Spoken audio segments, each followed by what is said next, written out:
আল্লাহ রাব্বুল আলামিন বলেন ওয়া ইউমিনু বিল্লাহি ওয়া ইয়ামাল সালিহান ওয়া নুকাফির আনহু সাইয়্যাতিহি ওয়া ইউদখিলহু জান্নাতিন তাজরি মিন তাহতিহাল আনহার। আল্লাহ বলেন দুই শ্রেণীর মানুষ কিয়ামতের দিন বড় লাভবান হবে।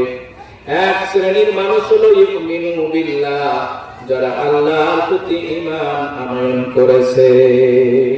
সুবহানাল্লাহ, যারা আল্লাহর প্রতি ঈমান এনেছে। ওয়া ইয়ামালু সালিহান, এরপরে নেক আমল করেছে। সুবহানাল্লাহ, তাআওয়ানু আলাল বিররি ওয়াত তাকওয়া। আল্লাহ পাক বলেন সব কাজ যদি কোনো জায়গায় দেখো